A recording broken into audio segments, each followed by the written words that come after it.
Each new day is a blank page in the diary of your life. The secret of success is actually turning that diary into a beautiful life that you possibly can. That's a quote by Douglas Pagels. And on that food for thought note, I welcome you to this edition of Newday, the voice of the new generation. My name is Wilson Gilbert. I'm here with Ivan. He's looking at him. Oh yeah? Suited.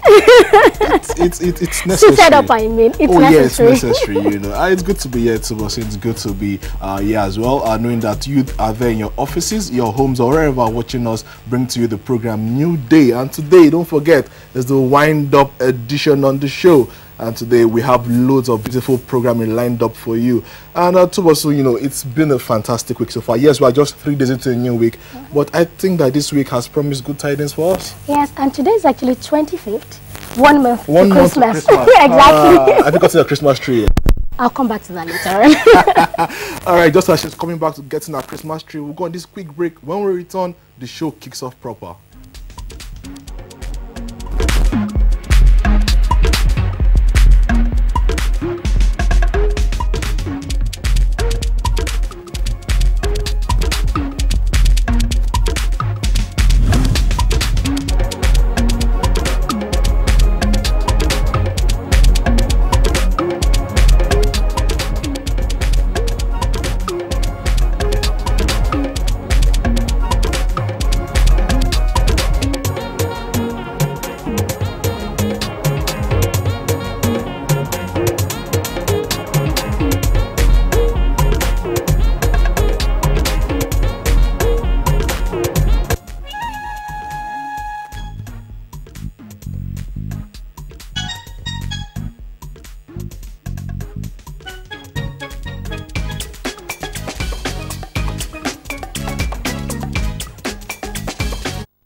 Welcome back.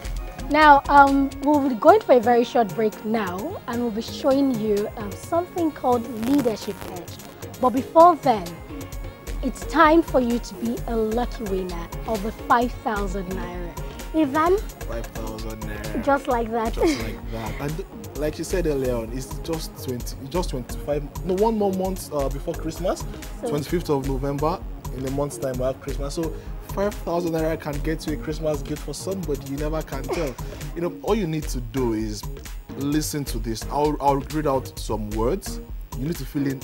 I'll read out a letter. You need to fill in the missing words. When you fill in the missing words, form a creative sentence out of it and post it on our Facebook and Twitter pages. Before I read out our social media handles, I'll the word that you need to fill. The first letter is C-AR-CER. I'll take it again. C-AR-C-ER.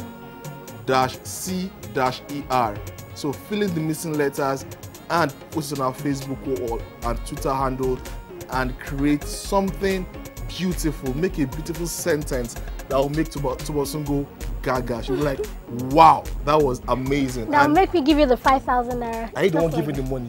Okay, whoever is giving I am the the money. one giving the money. I am the one. You're claiming something that is not No, you. I'm not claiming, no. Okay, leave it, Van. Let him continue to claim. No, I didn't claim. Well, let's go for this big segment called Leadership Edge. And when we come back, we'll give you the rundown of the program. Stay with us. It's still Newday, the voice of the new generation.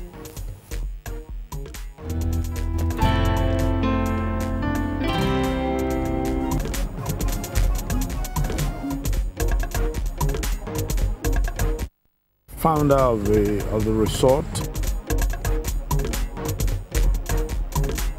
Passion of a 29-year-old boy that wanted to make a difference, wanted to make a change. In retrospect now, when I look at it, and I look at that 29-year-old boy that came into the forest, I salute his courage, his ability to do that. I think that if he had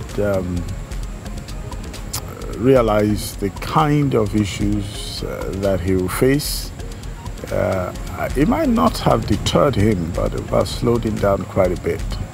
But I'm glad that to a large extent, I really didn't see people then. My focus mainly was what I wanted to do. And I didn't concern myself about what people think. I was more concerned with what I want to do. And I believe I had just come back from the US at that time, and I knew that a lot of people that I came in contact with in Nigeria have a majority of people that I came in contact with, they all have one major problem of how things cannot be done. Anybody you speak to is thinking more of how it cannot be done. They're not looking at the challenges and looking at how to overcome those challenges. They look at challenges as a stopper. They look at challenges as a deterrent. They don't look at challenges as things that will come up in any endeavor. My major focus was what I wanted to do. I wanted to rebuild an authentic African-themed resort with a very strong West African flavor. Because I believe strongly that to make tourism impactful, you've got to weave it around your culture so that everybody around that immediate culture can benefit from it and can participate in it. That it's not about when you import other cultures and try on a regular basis to try and be a better imitation by the original owners of ideas, that you can begin to start saying that you have achieved something.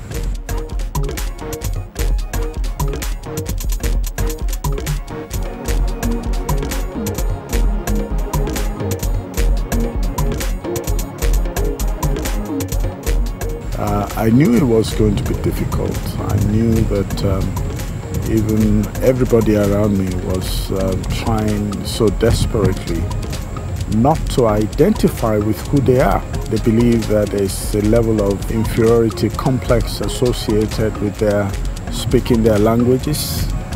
They felt that there was some level of inferiority complex associated with the fact that they are from a particular tribe, whereas it's not about where you're from, it's about what you are and what you are capable of doing.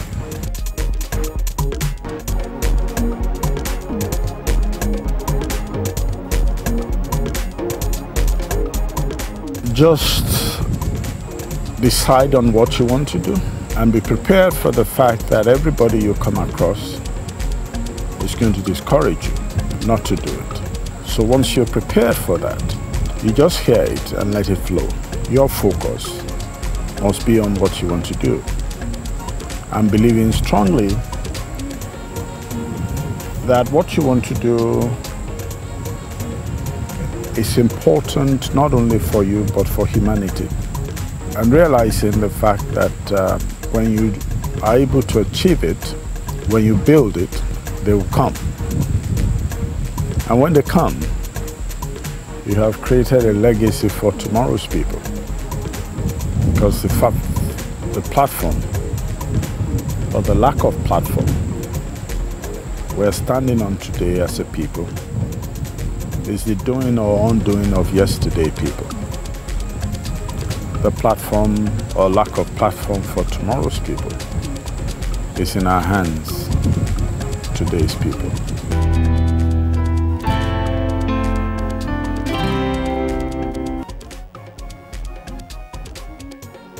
I'm sure you learned something from what he said. So I would ask you, what is your passion? And how are you achieving that thing to make sure that it's actually impacting people around you? Even though you have challenges, yes, surely the challenges will come, but don't forget that from something bitter comes something sweet sometimes. Yeah. Exactly, because if you look at all of these drinks that we take, you know, alcohol actually has loads of sugar in it. Yeah. So no matter how something bitter is, there's always a sweetness attached to it. And if you can find that sweetness and squeeze it out, you can achieve something fantastic and leave a lasting legacy. And that's what we saw down there from this video you just watched, the leading edge, a lasting legacy that will go beyond generations. Yeah, that's it. That would go beyond generations. Should I welcome you back to the program, Papa? Because this is the time to actually tell you the rundown. So I know that we all know that today is November 25th. Yeah. Yes. And it's just 1 month to Christmas, yes. But there's something that many people don't know, and that is November 25th of every year has been declared by the United Nations as the day to celebrate. Should I say to celebrate? Oh, yes. Or a day that actually been declared for International Day Elimination of Violence Against Women. So we have somebody with us today. Her name is Mrs. Amara Van Leer. I'm sure some of you know her as Amara Nwosu. So she's still the same person. It's just the name that changed. But she still has everything intact. So we have her on the Inspire Me segment today. And the Inspire Me segment today is actually dedicated to elimination of violence against women. And shortly after the Inspire Me segment, we'll be moving on to the Smart Life segment. What character stands you out in your place of work? Don't worry, we have answers here. And we'll be joining Mr. Jibodu. He's an author of Excellence at Work. And we'll be telling you much more about those things you can do that would actually stand you out. I'm tired of people saying, my Oga does not like me. Because that's what they say most times. If your Oga like you at first, he wouldn't employ you at first. So the reason why he employed, because he liked to, all you need to do is just maintain the likeness and even build on it. That's it. Okay, so you want to know how to maintain that likeness? Don't worry, wait for the Smart Life segment and you'll get to know more about that. Oh yeah, and also today we have Milestone on the show. We're talking about something historic, something beautiful that changed the fortunes of this great nation, the currency note. You know, its inception and up to date on how it's been transformed and different things have happened afterwards. So Milestone, we have that as well. So all you have to do between now and 2 p.m. you're going to just stay there, relax, watch us, and don't forget you can as well contribute on the show, because the more you send in messages, the richer the show. Our Twitter handle is @Newday TV Show and Facebook is Newday TV Show. So it's time to introduce, or should we tell her to introduce herself? No. Okay, let me do the honors.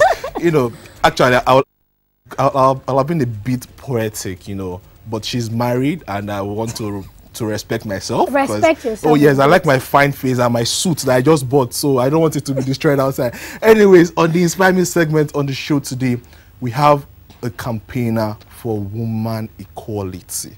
Someone who is against the eradication, or someone who is for the eradication of violence against women in our society and the world at large. No other than, like you said, Mrs. Amara Van Leer. Mrs. Amara, great to have you on the show. Thank you. Thank you, and nice seeing your beautiful faces. Oh yeah. My beautiful. My beautiful. Enjoying myself. Anyway. So why you claiming everything now? She said your beautiful faces, except for once. No comment. He's handsome but beautiful at the same time with a beautiful face. Oh, thank you very much. Thank you. All right. So, Mrs. Amara, how have you been? I'm good, and everything has been good. We run an organization against, that is up for the eradication of violence against That's women. Docker's initiative. Yes, but strictly for widows. Okay. Yeah, sometimes we go out of our way to fight for abused women. Yeah. Whenever they come to me, we do it for them. But we are for widows and their fatherless children. Okay, so how's it been? Because not everybody goes into your line of work in this society. So how's it been for you? Yes, it hasn't been easy. You find out that sometimes instead of you getting a thank you, you get hatred in return. Yeah, I've had cases where my life has been threatened. Wow. I've had the in-laws, some wicked in-laws calling, to insult the hell out of me. And I've had cases where if some abused women, when I try to counsel them, because I am a trained counselor, and whatever I do in accordance, because I'm a Christian and I believe that I must do what the Bible must be my guide in whatever I do. I'm sorry to say that, but that is my own guide. So like you said I fight for gender equality. I don't fight for gender equality. I'm sorry, I don't. I fight for the rights of women, for them to be respected and treated as fellow humans. But I believe there is a place that is just for a man in nature. I don't fight, I don't compete with men. I love men and I give them their place in nature. But I also want to be the woman that God has created me to be, and I want to be respected as that woman that I should be. Yeah. Today, it's violence elimination against violence against women. Now, people think when we talk about violence against women, we're only talking about domestic violence. What other things would you classify as violence against women? When you talk about domestic violence, that's we're talking about the home, people in relationships. But when you talk about domestic violence, our minds go, we always think it's just about the physical aspect, the physical abuse. No. When you talk about domestic violence, you're talking about sexual abuse. You're talking about emotional abuse. We are talking about one spouse denying the other what is due, to him or her. We are talking about so many things. Do you understand? It's not just when he raises his hand. It can be psychological, emotional, financial abuse. Yeah. Exactly. Even rape and things like that would also be classified as violence against women. Now, for you, this might be a very personal question, but have you, because sometimes, it's good when we have people that have experienced it come out to talk about it, and it actually encourages others. So for you, have you experienced such a thing before? Yes, I experienced it, and I experienced it for 14 years. Wow. So when God delivered me, that's the way I put it, because I actually didn't have the boldness, the courage to take a walk. Do you understand? And that is what is happening to so many women today. They want to take a walk, but the courage is not there. They are not being encouraged to save their lives. I didn't have the courage. I didn't have what it takes for you to take a walk. I stayed back there because of what the society was going to say, for 14 and years. Because of what religion says, and because my father is a pastor. He's been in the ministry for about 48 years. So I was also thinking about his image as a pastor, to protect this. I shouldn't let this happen. So what I did was I started praying. I actually fasted because I saw that I was dying after that 14 years. So I didn't take a walk. I prayed, I started praying. I said, God, take me out of here. And supernaturally, God took me out. I went out. On getting back home, I was locked out. I didn't go back fighting because I was like, God is behind this. So I walked away peacefully, quietly. It takes a lot of courage. For 14 years, I took it. For 14 years, I cried. But people, the world saw the world. They saw a girl who was traveling around the world enjoying herself. They saw a girl who was living in one of the best houses, driving the best cars, and enjoying herself, wearing the gold and the diamonds. That's what the world saw, and that is what I made them to see. Yeah.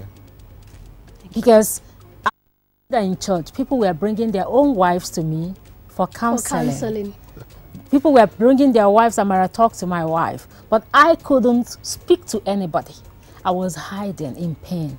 I remember some Sundays I would get beaten, and the same Sunday morning I would get to church, I would still reserve the seat next to me for him. I'll put on my designer sunshade with blood spots in my eyes. People saw the designer sunshades. They didn't see the blood spots. Do you understand? So it's a lot of women are hiding. Even pastor's wife, I am telling you this truth. I've handled such cases. They've come to me. They've opened up to me. So when you see a pastor even kissing his wife, praising his wife on the altar, it's not always what it seems to be. Okay. So don't be deceived. Don't think your husband is the devil. Why that pastor is a saint. A lot of their wives come to me. They've opened up to me, and I tell you, it's not always. So when you see those beautiful women, you admire them. Don't admire them.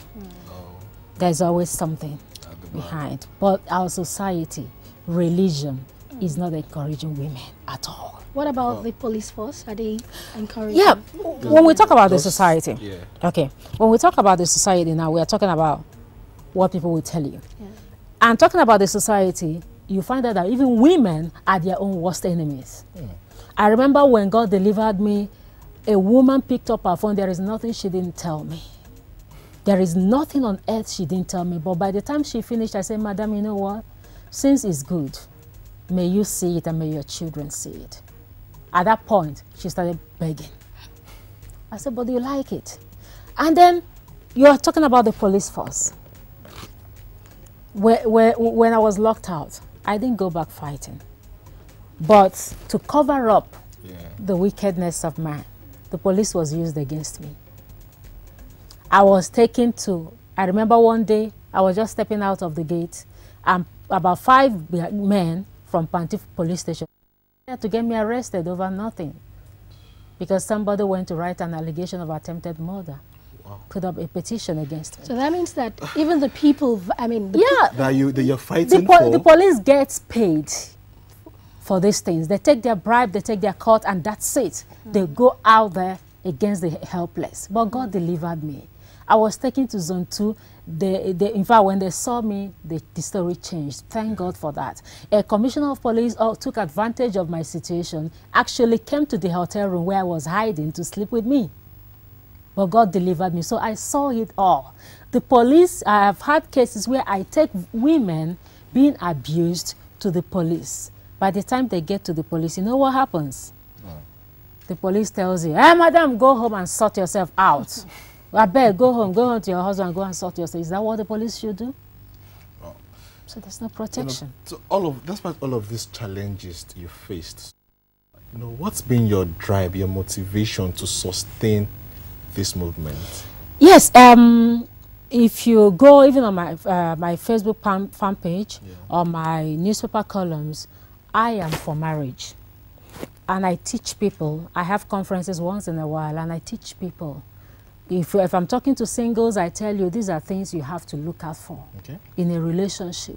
If you see this, it's a sign that you are going to end up being abused in that marriage. There are signs to look out for. When a man becomes controlling, manipulating, when a man becomes sees himself as your God, go out when I want you to go out. Call me. When he starts calling you, monitoring your movement, those are signs that you may end up being. So I speak to women. When it comes to marriages, I talk to them because I want marriages to succeed. I am for marriage. And I tell people, don't go bitter against anybody. I tell women, don't go bitter against them. You just have to look for a way to come out of it. If you cannot solve, if a man beats you once, we can say, okay, it's a mistake.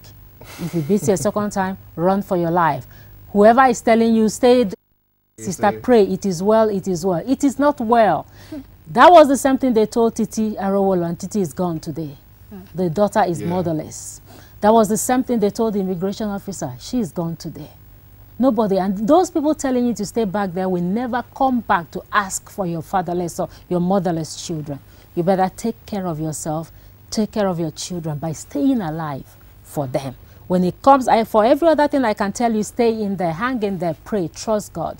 See what you can do about it. But when he raises his hand against you, please run for your dear life. You may never live to tell the story. Few weeks ago, a lady somewhere around Ejibo, the husband used cutlass. They sent me the pictures, cutlass on her head. We got the police, he was arrested. At the end of the day, we wanted to, because I work with some lawyers, like Barrister Taiwo, the former NBA chairman of Lagos State. We work with, they wanted to take up the case. But at the end of the day, you find out that the same woman who was being abused came to us begging, let me go back to him. So it's a problem. Some of them don't even want to help themselves. Will it be love? It's not love, it's foolishness. Okay. A lot of them think is because, oh, he's the father of my children, but that is where the society has brought us to. But I'll give you a quick example. I have a friend, you know, she's filing her, she just filed for divorce. Her husband didn't physically abuse her, you know, but he was he was just a cheat. It was a cheat, a serial cheat at that. So she filed for divorce, and at one point during the process, her eldest daughter, because she was thinking of, you know, killing the case and coming back to the house so that she and her husband can work things out. But her eldest daughter, who is 13 years of age, told her that, Mommy, go ahead with this divorce, file it, and I tell you will be okay, because she has 2 younger ones, 3 children in total. My siblings and I will be okay with you. And that was all the inspiration she needed. That was all the, you know, power she needed. And tomorrow she'll be getting a divorce. Yeah, my children actually said that to me. I have 4 children, and I remember my last son coming to me and saying, Mommy, go for a divorce. I didn't go because of what religion was going to say.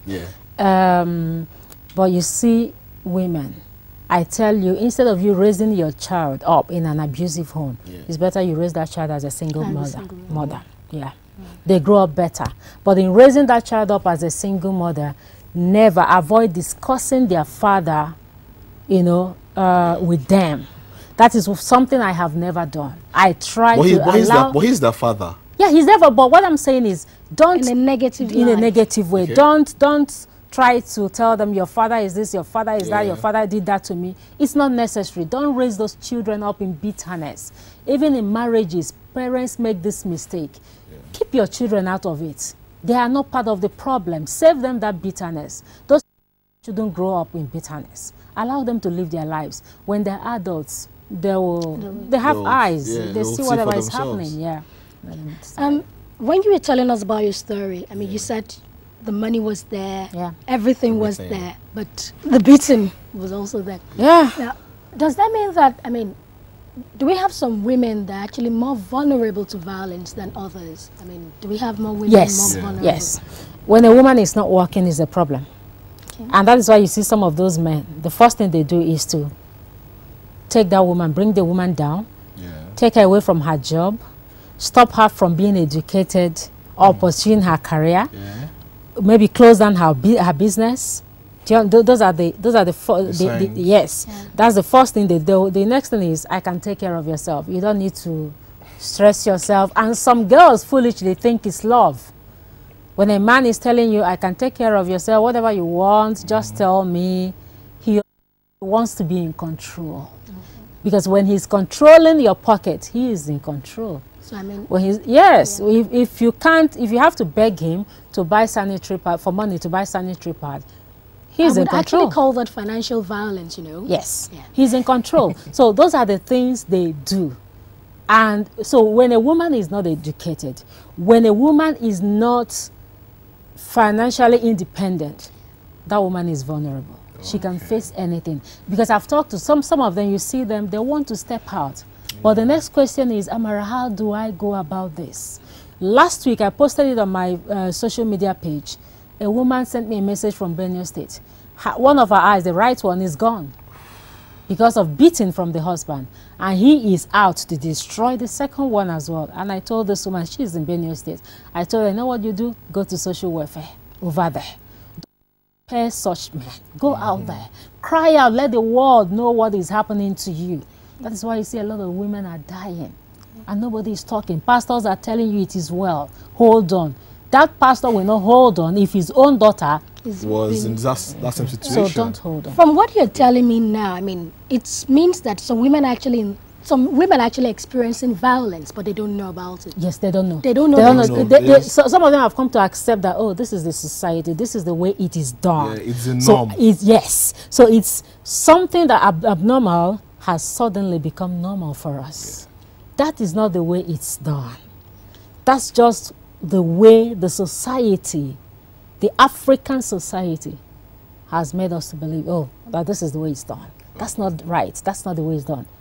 Yes, you are his mate, you are his spouse, not his slave. So nobody should treat you as a slave. Okay. Is it possible to experience violence even at work for a woman? Yes. You hear men. The woman is not going to be promoted, above a certain position. You shouldn't go above that. And I tell people, I say, I am for gender equality in the marketplace, but never in the home. Because if you want to bring in gender equality into the home, it creates chaos. There will always be one captain in the ship. Two captains can be on. No. Yeah. So when it is in the marketplace, yeah, women fight for your right. Get your position, get to wherever you think you should get. And so women get abused. Bosses, you see them telling their female employee, you have to do this for me to do this for you. Even for some to get employed. Yes, I know that even men are beginning to be abused, even in the marketplace. We have some of these foolish women who will tell the young guy, this is what you have to do for me for me to do this for you. You have to do this. It happens. Yeah. Even in the homes, men are beginning to be abused by their wives. I've seen women break bottles. Oh. So, yes, I posted something. A pregnant woman poured hot water on her husband while he was sleeping. But who knows? The only thing I wrote there was the fury of a woman's scorn. You know, you don't know when it actually started. You know, you don't know where she's been holding it for years, and something just triggered it all. Yes. So women are beginning to learn from men. So it's time men stop it. All right. So talking about learning, what's the best lesson, most important lesson you've learned all this while? I think for me, why I am not bitter against anybody, why I am free, in my spirit is because I see it more as a journey to my ministry. That's the way I see it. I have learned to always see whatever I go through in life, I have learned to see it as part of on earth. It's all working together for my own good. I wouldn't be where I am today if that didn't happen. So when I look back, I thank God it happened. I'm a stronger person, more independent, because then I depended on a man. But now I can stand and speak for myself. Now God is using me to unite homes. Now God is using me to heal the hearts of, broken hearts of women. Now God is using me to, talk to women who are abandoned, children abandoned by some reckless fathers. So I just thank God because it happened. I am happy it happened, honestly, because if that did not happen, possibly Amara would be maybe in the village or in a rich man's house, living under his shadow. But now I live for myself. I live for humanity. I live for society. My children, they have seen me. They have learned so much from me to be strong, hardworking, and independent. That's life. I mean, just right now on the TV set, we're actually scrolling some of the things you've done. Yeah, I mean, your NGO and all of it. Fantastic. The achievements. Congratulations. Thank you. I would say, I mean, this is not a topic that should be treated lightly. Yeah. No, but again, I still have to smile to congratulate you because you've gone through a lot and you're doing a lot for people. Yeah. I'm actually working on my book, My True Life Story. Your True Life Story. And someday. Well, even, is it possible, the reason I'm asking you questions like this is because somebody might, a lady might feel, as long as I'm not being beaten, there is no violence. There's no violence anywhere. Is it possible for a parent to actually carry out violence against his or her own daughter? Yes. How? So many daughters. Okay. I got a message, yes, I think 2 days ago, and I posted it on my social media page. The girl was disvirgined by her own father.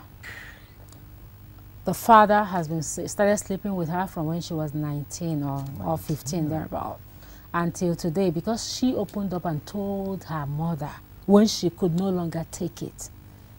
The father has refused to pay her school fees, has refused to give her money to write a WAEC exam, you know. So that girl is currently going through abuse. And you see some mothers, it might interest you to know that even some mothers sleep with their own sons and they are not able to speak out.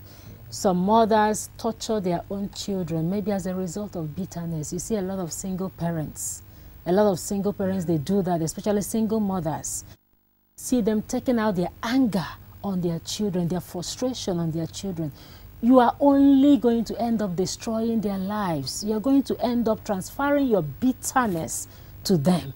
And it's a cycle, it continues running. So we have to be very careful. Learn not to take your anger out on your child.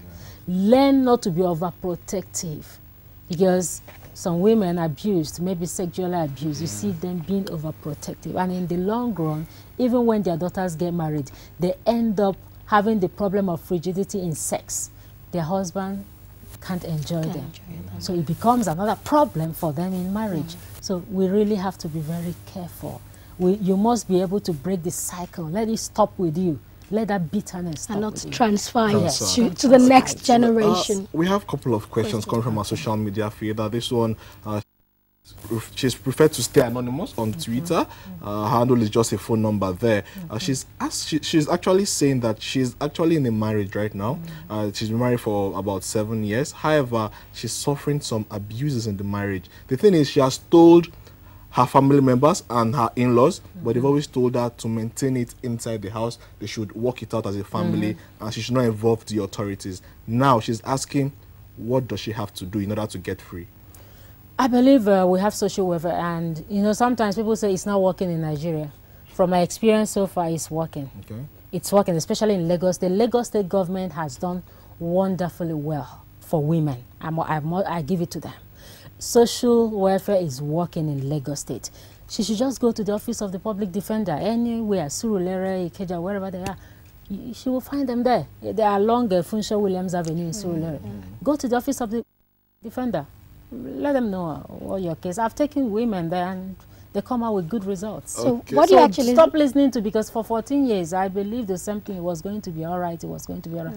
If he's abusing you, he may never stop, because it's something psychological. Okay, the second question we have, this one is coming from Annie. It's on Facebook, and she's saying that, well, she's about to get married. She's been engaged for a couple of months. Their marriage is coming up in 2 months' time. However, her fiance is beginning to show signs of abuses. How does she call off the wedding? Does she call it off, or does she talk to him? You know, she just wants advice. She's going to wed in 2 months. Yes. Anyway, some people, you know, when I throw out questions like this, the first thing is, didn't she date him, you know, before? Not everyone. I didn't date mine. So not everyone. Mine was more of a child. I was just 17 plus. So, but I always tell people, if you have seen the signs, a broken engagement is better than a broken marriage. Get out of it. If you think you cannot cope with it, because if you are getting married to that man, hoping that, oh, he's going to change in marriage, he will get worse in marriage. He's not going to change. If he slaps you now and buys you whatever, maybe a jewelry set, or like to beg for forgiveness, in marriage is going to pound you in a mortar. You may not get 5 naira Costa biscuit. You won't get it. Okay, from what you said now, I mean, that means that even parents that force their daughters into early marriage, that's also an abuse. Yeah. That's also violence. And that's part of the problem. Because you see a lot of women, they get married without knowing what marriage is. They get married believing like, I am just his slave. I am there to serve him. I am not. Now I am married to a wonderful man. I serve him. I pamper him. I am the wife he wants to. But he respects me. He knows that this is a human being. She should be treated as a human being. So. Fantastic. Then I would also, from what you've said as well, there's something that, you know, is ringing in my head now. What was that that?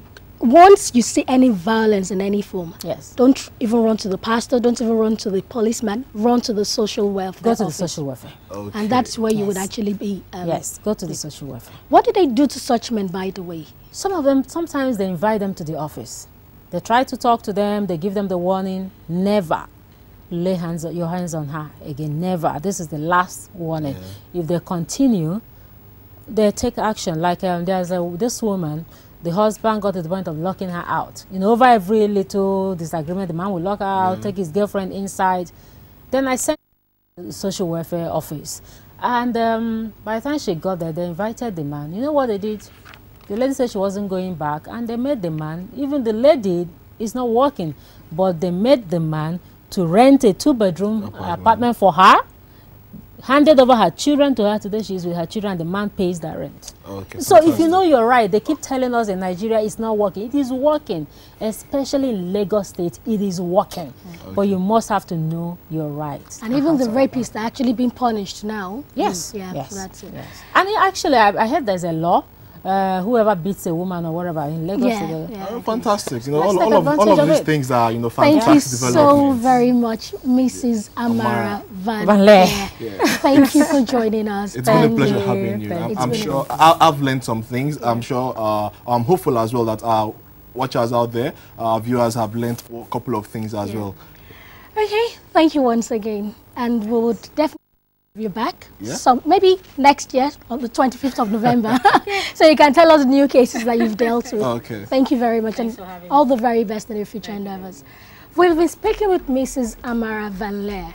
And today happens to be the International Day for elimination of violence against women. It's a long word there, but International Day of Elimination of Violence Against Women.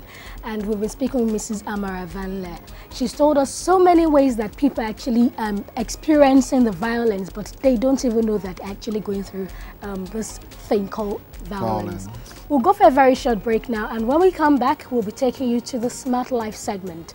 The program is still New Day, the voice of the new generation. Stay with us.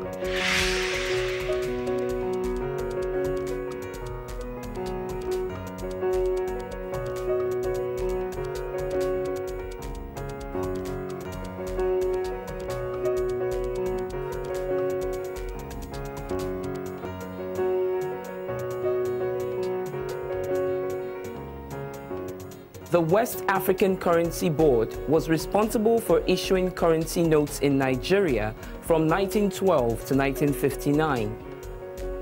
Prior to the establishment of the West African Currency Board, Nigeria had used various forms of money, including cowries and manillas. On the 1st of July 1959, the Central Bank of Nigeria issued the Nigerian currency notes and coins. The notes and coins initially issued by the West African Currency Board were then withdrawn. However, it was not until 1st July 1962 that legal tender status was changed to reflect the country's new status.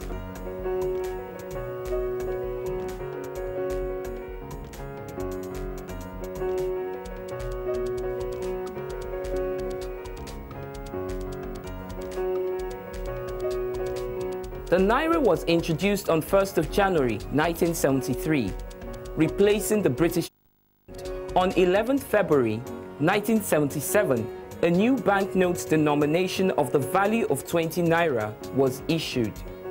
This was special in two respects. One, The 20 Naira banknote was the highest denomination to be introduced then, and its issuance became necessary as a result of the growth of incomes in the country, the preference for cash transactions, and the need for convenience. 2. The 20 Naira banknote became the first currency note in Nigeria bearing the portrait of a Nigerian citizen, in this case, the late head of state, General Murtala Ramat Mohammed.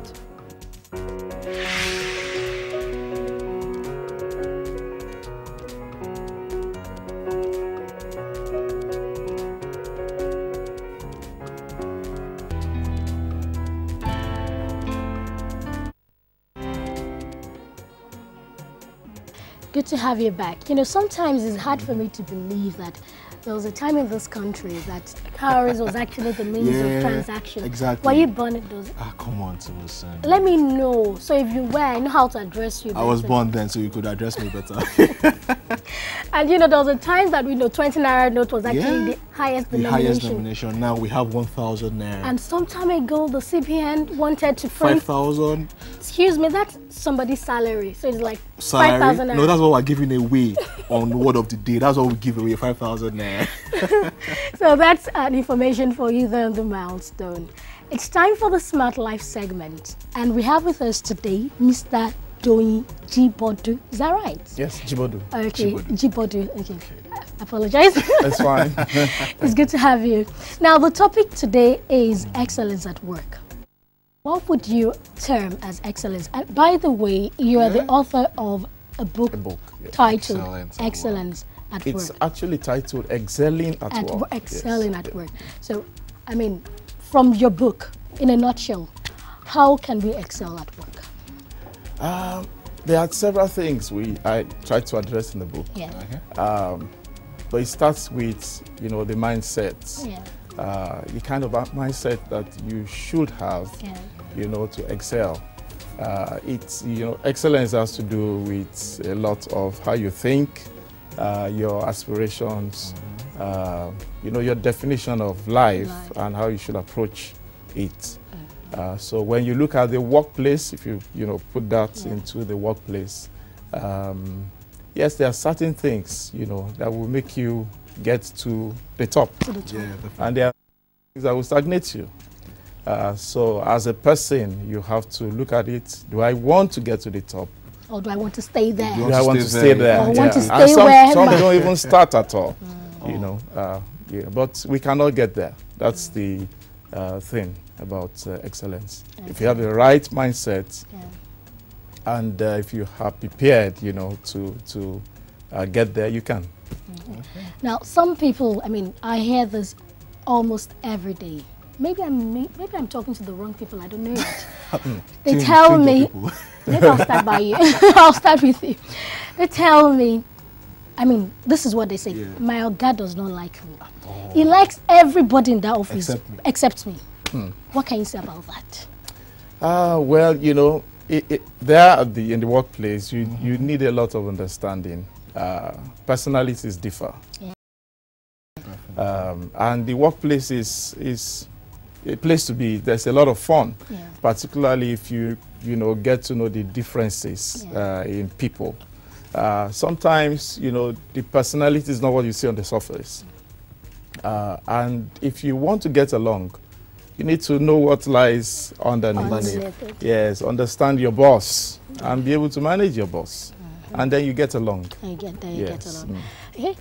Well, what we normally do is on the Smart Life segment, we go around the street of Lagos and we ask people questions relating to the topic. Now, we went around the street of Lagos and we asked people what makes them stand out. What character they have that makes them stand out in the offices. And this is what Lagosians have to say. So we'll go for a short break now on the Vox Pop. And when we come back, we still have many more questions for you, sir. I know you're very ready.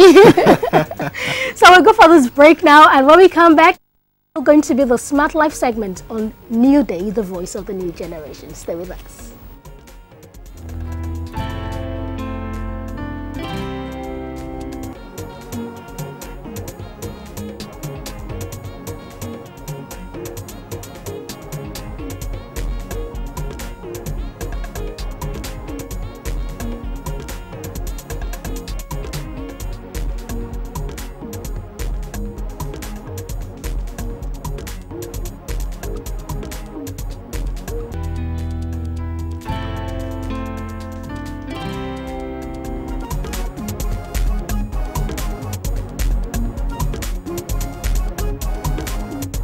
the character that's coming out in my place of work is diligent, hardworking, tidying up work together. I come to work early, then I'm cheerful with everyone. I think honesty, because it stands me out and it's like advocates for me. It always vouch for me in terms of anything that happens. My place of work is very interesting. I love my job. I think that's why I'm so effective in what I'm doing. I believe being positive and being cheerful about everything gives a good working habit. So far, so good. My presence in that office has been acknowledged, so I really appreciate it.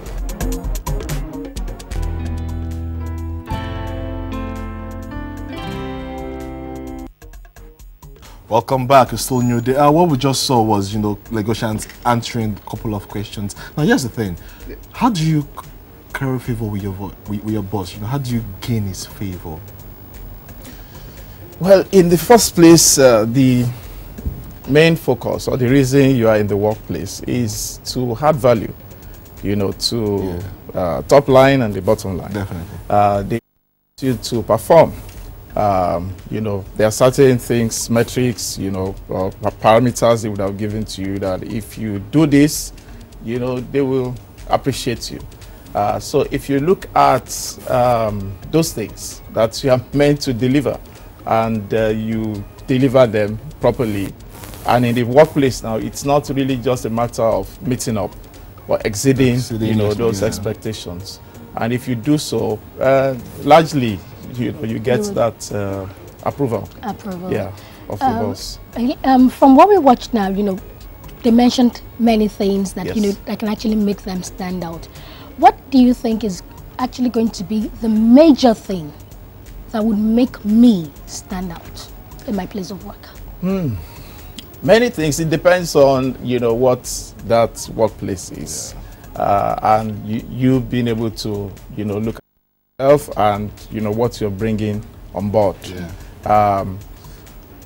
You're talking about some 50 years of your life. You spent 4 years in the university to prepare for the next 50 years. On the average, people are coming out of school at 21, 22.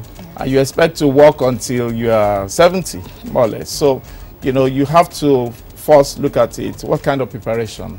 And I believe that really, really Important, matters. yeah. What kind of preparation have I had, towards that workplace? And then when you get in there, there are three things that I talk about. You have to look at your talent, your trust, your time. Trust as in velocity. Because, in the workplace, it's also competitive. 200 people might come in a training manager program, and maybe 2 will become CEOs. So it's competitive. How fast can you move on your, on the trajectory, getting up to the top? So you have to look at the talents, put in your strength, put in your talents, put in your treasure chest now, what you have in you, and keep at it. So apart from preparation, you have to be persistent also. You are looking at it that I don't want to stagnate, I want to keep growing, and I want to get to the top. So I persist at delivering value, and be known across the organization that if you are looking for 1 or 2 people to deliver value, go to that person. And before you know it, you get there. So preparation is there, persistence is there, but focus on 3 things while at work. Your talent, put it to work. Trust, your velocity at getting to the top is competitive. Keep at it, work at it. These days you are expected to do beyond, go beyond the normal exactly. Things are changing. The marketplace is changing. There's no the society itself is not stagnant. So you have to look at the environment, and adapt properly. And work faster. Look at time and work faster. Some people, they want to stand out, but we have some people saying this one's ethical, you know too much. How do you handle such people? How do you deal with them? Just one word: focus. Focus. Yeah. What are you there to do? Focus on it. You'll not get to a point where you won't find people who really don't know why they're there, and along the line, they may fall out. But because you want to get there, you have to focus. Okay. How time flies when you're having fun, because I'm learning a lot from you now. But I think we have to bring you back, because this is part A. Then we'll be having part B sometime very soon. Thank you very much for joining us. Thank you. We've been speaking with Mr. Doyin Jibodu. He's the author of Excelling at Work and on the Smart Life segment today. The program is Newday, the voice of the new generation. It comes to you Tuesdays and Thursdays, 1 p.m. to 2 p.m. I'm sure you've learned something today from the first speaker and even from the second speaker. It's time to say our goodbye, but I'm going to leave you with something. Wherever you are, make sure you make an impact, because that's the only thing that they will miss about you when you leave that place. My name is Tubosun Gilbert. I'll see you on Thursday, 1 p.m. And from Ivan, have a fantastic week ahead. God bless you all.